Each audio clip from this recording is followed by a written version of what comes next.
Hi, Steve. Hello, Lauren. How are you? Doing? I'm good. How's your hair? Not as fluffy as it should be, apparently. Well, that's good. Yeah. That's good. You're very lucky. So we're going to have a chat about Hollywood of Games stuff, but let's start with favourite Guildford game.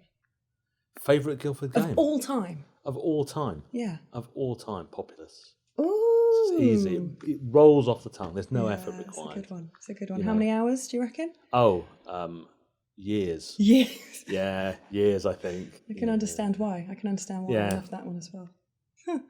Gosh, it feels like a lifetime ago. So a similar is. kind of thing. Yeah, it is. That's exactly why. I was a child. Shh, I wasn't a child. Oh, God, no. Sorry, guys. So if you could work, take your kind of career out of it almost. If you could work on any game or any studio, past and present, in the town, what would be your absolute, holy grail of Guildford video game? To work on a site. I mean, you can enjoy playing on it too. That's really interesting because it's so diverse. There's a lot of stuff going on, and this sounds terribly conceited. I kind of worked on most of the things I wanted to. I've had the real good fortune to work with, although I didn't work at Electronic Arts here. I worked at Electronic Arts in the US. Well, my friend Stuart was kind of producing Harry Potter, which was a big title for this area. And then I worked with Lionhead, so I worked on things I really wanted to. And I worked with Media Molecule, so I got to work on things. I get to work here, so I don't know. I don't think there's anything that I haven't done that I really wanted to. Maybe during the kind of the mobile boom, when there were a lot of little studios doing really funky little projects. That wasn't something which was accessible to me because I'm kind of working on bigger products. Yeah. So maybe that area was something I didn't really experience. That's a really good answer. That's a really good answer because it did. We did get kind of a bubbling that, as we often do with Guildford things in general. There's a little bit of a bubbling, and then it all kind of kicks off a bit. I think, like most trends in the industry, when you're a kind of a hub, those trends create new business opportunities, and so you saw a lot of growth. You saw a lot of small micro studios come, and unfortunately, some of them have gone, and some of them have consolidated. We've benefited from a lot of those small studios bringing talent to the area and then hiring that talent into our studio. Unfortunately, sometimes when those studios fold, but also when those studios grow and change and people kind of look for new opportunities. I can't be negative about it. Well, that's it. But even on those very sad occasions where studios fold, that's when everyone rallies together to go, okay, what do you need? How many artists are there? How many designers? How can we try and kind of bring everyone back into the Guildford fold? And there've been a few kind of big moments. Obviously, when some of the bigger studios convulsed and then the big changes. When Lionhead eventually shuttered, that was a kind of a big impact, and there were people,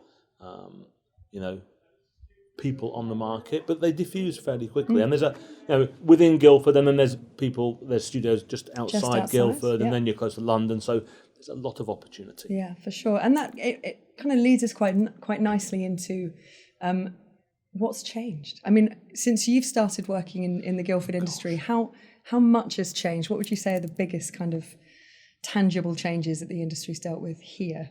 Well, I think obviously Guildford has gone from a number of quite large studios. They subdivided. There were a lot of medium-sized studios. When Supermassive started out, there was Lionhead was still around. Codemasters, I think, we took over the space that Codemasters had. So I used to work there. Yeah, so there was that kind of environment, and then obviously, unfortunately, some of those studios were pulled out of Guildford, and there were not micro but smaller studios formed up. A lot of people, and it kind of coincided, I think, with the rise of mobile gaming and more accessible platforms, rather than kind of traditional console and PC gaming. So a lot of those people went into small studios. They made slightly smaller games than we were making as those bigger studios, and we obviously carried on our path of making big games. That's what Supermassive have been doing, making larger products. But I think Guildford as a whole, at that point, was a lot of small, micro, and mid-sized studios, which were the fallout of those big studios' changes. And so you kind of, I still meet people who I haven't worked with since Lionhead, who've worked at 2 or 3 companies here in Guildford, Yeah. but have never worked with me. You quite often find that you're chasing each Yeah. other in some instances. it's And orbits. also, yeah, exactly. That we almost create our own ecosystem, I guess. We're shedding and then more's popping up and then that may shed and then more studios can come and you come hope from you hope that those cycles of change in the studios create kind of a vacuum at the bottom where you bring people in. Yeah. You kind of reach out to bring more talent into the area. And I think that kind of creates kind of a positive thing in Guildford. Yeah, definitely. It's never felt that it's shrinking, which I think is the interesting thing. Even when like the big studios came and went, maybe, it didn't feel like all of a sudden everyone left Guildford. I used to work in Bristol, and I worked for one big developer, Microprose, just outside Bristol. We then left, we set up another developer in a studio in Bristol. So did someone else. Both of those closed down, and Guildford became almost a wasteland of games development for a number of years. Didn't happen here. Even when the big studios went, there were people had their lives here. There was talent That's here, it, yeah. and everyone's kind of hung around. It's So true. I think that's it's got a life cycle that's maybe slightly different from some of the other places. I wonder why that is. That's interesting. Or people maybe kind of like living here. Cute little place, I Yeah, guess. exactly. Nice bit of greenery. So what would you say in your time in games, what's the industry? It only has to be one thing. I'm sure there are thousands of things that the industry has overcome in its life cycle. What would you say the industry's overcome, and where has that been reflected within the Guildford scene?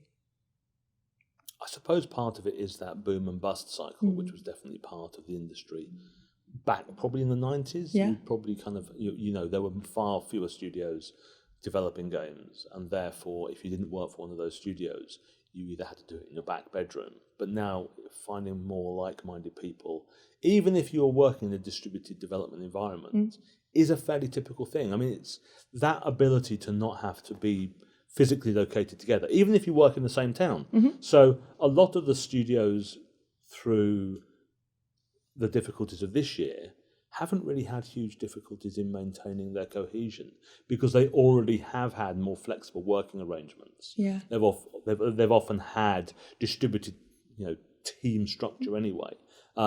Obviously, for us, slightly bigger studio, we are all under one roof. That was definitely a challenge. But some of the smaller studios, it hasn't really impacted them at all because not everyone was in the office every day. That's it. And so that working behaviour, the fact that you can work with someone either down the road or on the other side of the world as effectively as you could on a day-to-day basis, I think that's been a kind of a big kind of change to people's behaviour, and has allowed people perhaps to stay in the area, to not have to make such huge changes to their lifestyles, but to continue to be involved in games development. So that's probably the biggest thing, that, the infrastructure that makes that possible. It's such a great answer, because of all of the things that the games industry's dealt with, what we've seen in this last kind of 6 months, year, has been the most like, oh no, what are we going to do now? But you're right. I suppose it's, how many teams outside of video games sit together at lunchtime and play games together? So most of us already have those connections. So the actual distance doesn't make any difference to it. See, rather than playing around the corner, Exactly. the game, we'll just play it over the just be internet. over there. Yeah, it won't be that much of a difference. I'll be down the road. And I think the other factor is that the demand for games is just on this upward curve. With or without the current situation, it was an upward curve. The amount of people playing games and the diversity of devices they're playing on, the success of the platforms and continued growth in all the big platforms. I think that's just, the appetite for content is not diminishing. And so somewhere like Guildford, where there are a lot of people who make content, is benefited by that global uptick in games. And there's no sign of it going away. Yeah. Games are here, they're going to stay, and they're going to grow. Yes, other industries will suffer.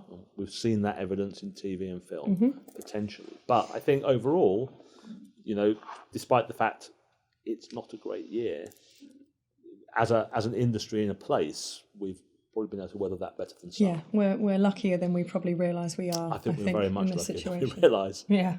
What would you like to see Guildford Games achieve in the future, going forward?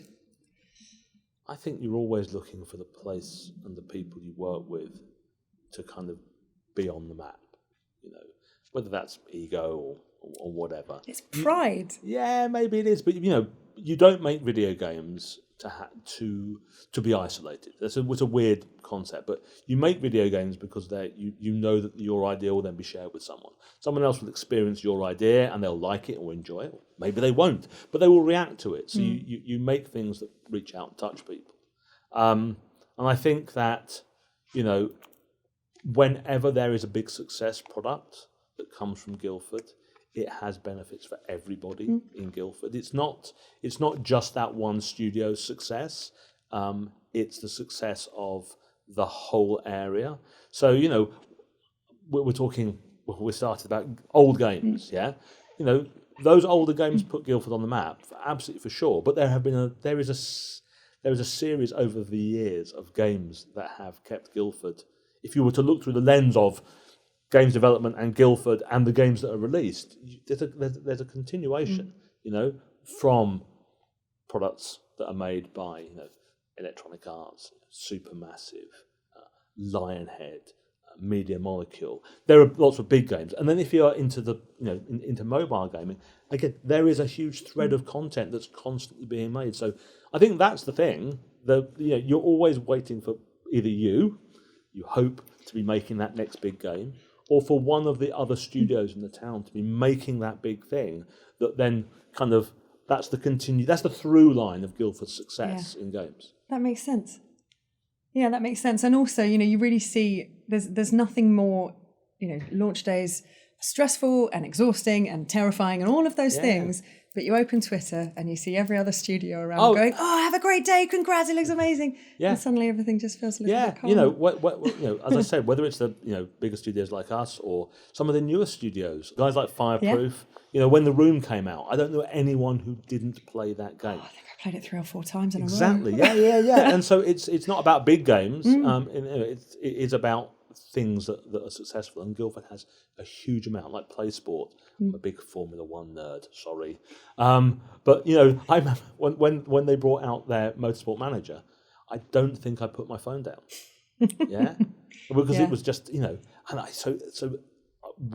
Guildford makes lots of games. Lots. And that's the really cool thing. And yes, your success is important, but you also need everyone else in this ecosystem to be successful. Yeah, because again, you're looking to create a place where people want to come and work, where the best talent wants to come. And people, while they'll come to you for an opportunity, they've also got half an eye on what else is going on. Absolutely. Because, if you go somewhere and there's one developer, you're going to work for them and you bring your whole family with you, and then that all goes wrong. What are you going to do? Well, Guildford doesn't look like that, does it? Guildford looks like a range of opportunities. So talent finds it easier to accept Guildford as a destination. Going on that topic, how important is learning? I mean, of course, to the wider industry, everything we learn is really important. But within the microcosm, within Guildford, where you've got the same devs who may be bumping into each other down the pub, and we're all under NDA, and it's terrifying, and all of that stuff. But at the same time, there's so much of our knowledge and learnings and processes that are just beneficial to everyone. Yeah, absolutely.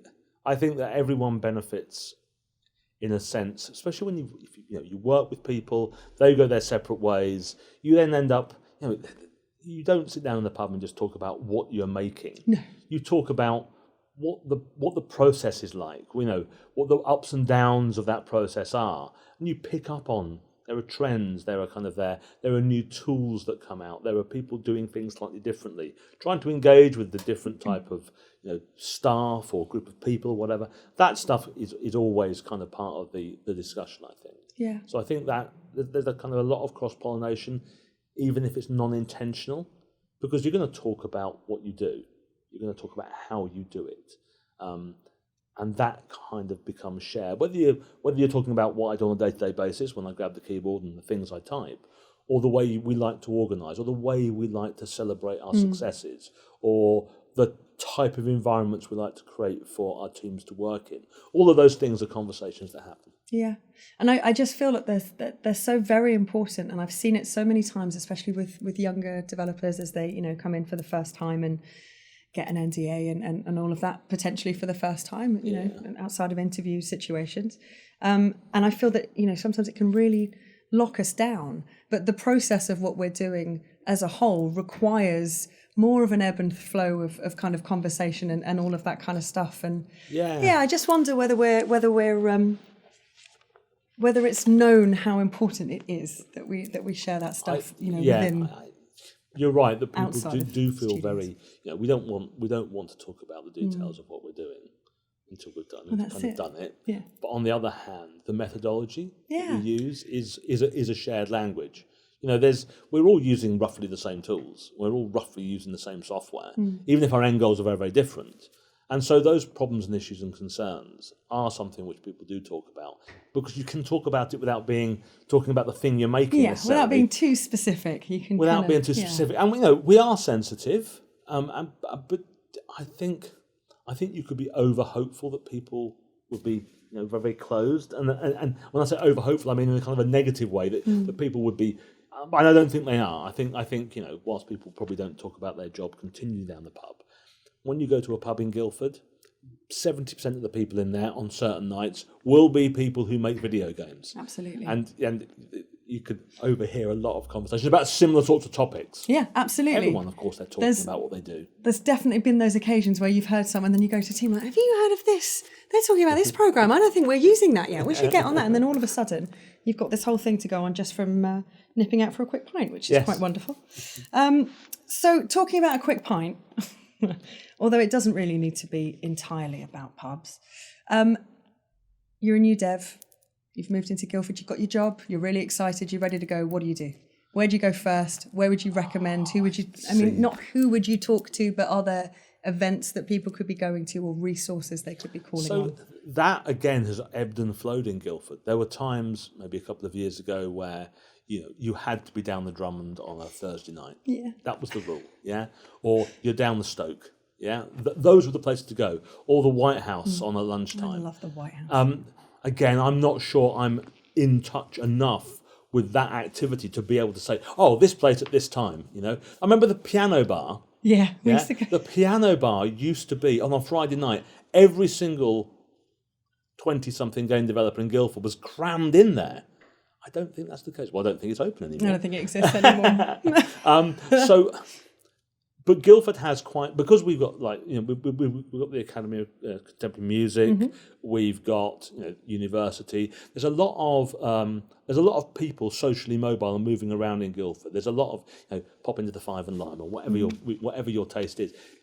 You'll find people of a similar age, and within that group, you'll find people who make video games. Definitely. So I don't think I can be specific and say, yes, down the Drummond on a Thursday Talk and to the a guy Tuesday. in the corner. Yeah.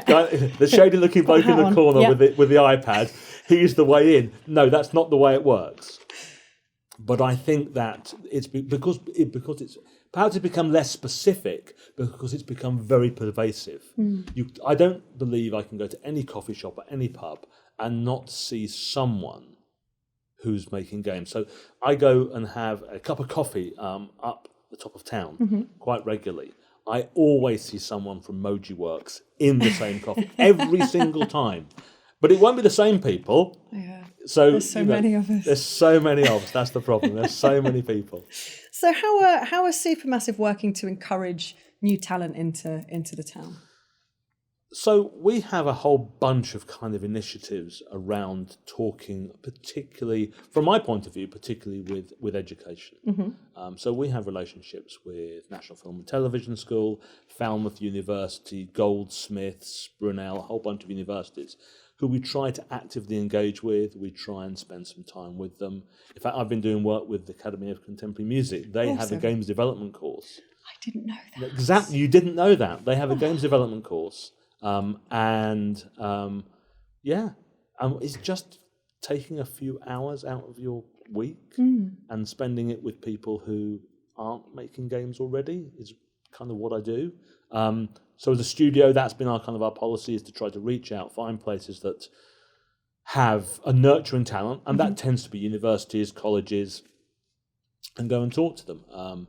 We do stuff with Godalming College. They have various courses around IT and development ideas, we engage with them. So we get A-level students into the studio. We give them pitching exercises and that kind of stuff. I go to schools. I go to careers evenings at various schools. Talk to kids. Not that they're going to be ready when they finish their O-levels. Sorry, GCSEs. Old person here. When they finish their GCSEs, they're not going to immediately drop into making games. But by the time you're 16, you've got to be thinking about this. Are you any good at maths? If not, come into the games industry. Exactly. Because I'm Don't rubbish. do programming. Yeah, you'll be fine. And so there's a lot of activity you can do. I think as an industry, we're mediocre at doing it. And I don't think we're very coordinated in the way we do it. I think that's definitely a problem. But it doesn't take much to make an effort. You'd be surprised at how many places are absolutely over the moon to talk to someone from the industry who wants to talk about it, rather than just kind of going up and going, I'll give you a lecture on how we do stuff. No, that's not really what people want to talk about. It's the many facets of game development, I imagine, are quite, I don't want to say unknown, but certainly when I was growing up, I didn't think about video games as a career, an industry, just something that appeared every now and then that I liked. Cool, I'll play this. But I never sat there and thought, how did they do that?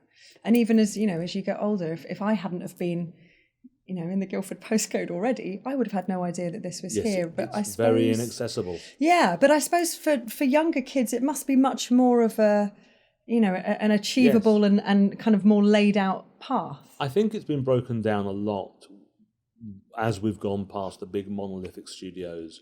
We've gone down into smaller developers. We've developed social media specifically targeted at gamers, and particularly narrowcasting like Twitch and YouTube, where Let's Play and all that other stuff exposes people to the activity of enjoying games, which then attracts people to talk about what's in the games, which attracts people who modify games, which attracts people to talk about how they made them. And there's kind of a virtuous cycle from playing to making. And that becomes, I think, more connected together. So I think if you talk to young people, and I use that anyone under my age, if you talk to young people about the relationship to games, they understand more about how they're made than I probably did when I was their age, because it was just this black wall of impenetrable. Exactly. No one would talk about it, and I didn't know anyone who did it.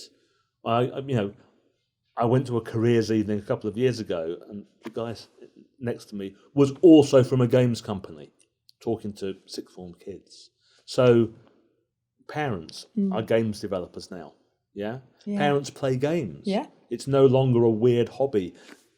That means that communication about it is less stilted and less other than it used to be. And I suppose we need to a certain extent, own that conversation. No one else should be telling anyone how to make games aside from the industry, right? We should be out there talking to more people. And absolutely. We should be sharing. Yeah, not so much telling, sharing. Having a lovely conversation and giving some useful knowledge. Yes, exactly. Mentoring, I think is the correct That's a term. nice one. But I went to a school a couple of years ago, and I talked to a bunch of kids, and I said, we use Unreal. And fantastically, one of the kids said, I don't like Unreal. I use Unity. Oh, bless them. Lovely. That is fantastic. They already had an opinion that I was clearly wrong.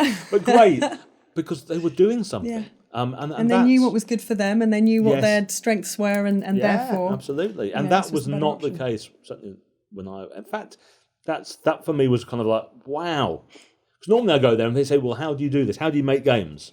And they were already doing it. Yeah. And what they wanted was a little bit of perspective on, so you can pay a mortgage by doing this? Well, this is it, and kind of working backwards as well. Yeah. Okay, so if I do this for a bigger company, then the mortgage thing comes in, and then I can, all of that kind of stuff. Yeah. It must be, I hope it's a much more viable career option. It is, although you do meet parents who look at you like you're from Mars. Their kids rush up to the thing, and you've got a video playing of the game, and you're like talking about. And we do little flyers and things that explain different roles and responsibilities. We show them, and the parents are like, "It's not accounting, is it, or architecture?" And you're like, "No, it's fun. You imagine that, having a career you'd enjoy for your whole life." Ooh, wow, think of that. Yeah. And of course you have to, and being able to tell someone I've only ever made video games, because I genuinely have. I've never had another job. I've never done any other work apart from making video games. It's fantastic, though. So isn't that's it? great. Yeah, And that, exactly. I'm happy. What could be? Yeah, long may that continue. And I really hope that just that little snippet is enough to inspire, hopefully, parents to think, oh no, wait, have fun for in your working life. That's the dream. Surely that's the dream.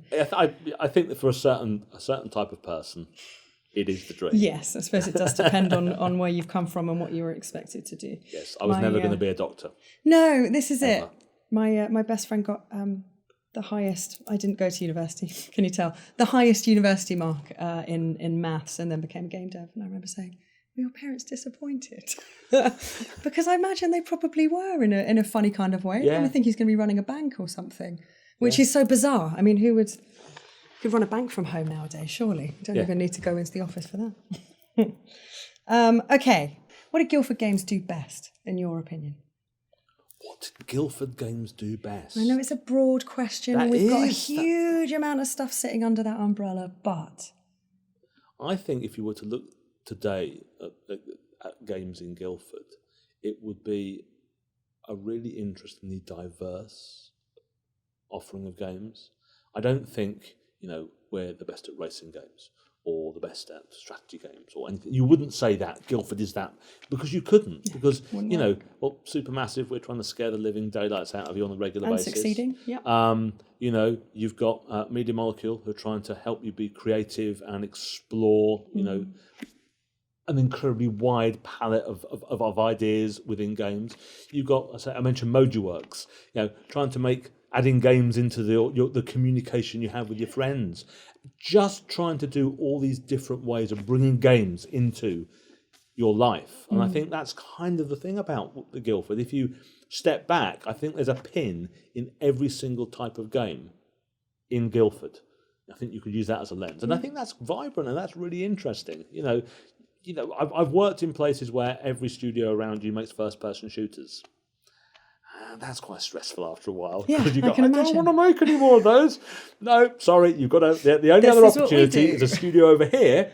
I was offered the job once to make a wrestling game, but it was so outside of my ability to even comprehend what that meant. I couldn't accept it. But yeah, I think if you looked at Guildford, you'd say Guildford's strength is the diversity of opportunity within here, the shape and size of the studios, the shape and size of the games, the kinds of games that are getting made here. There's no one size fits all. You can probably find everything here. Wonderful.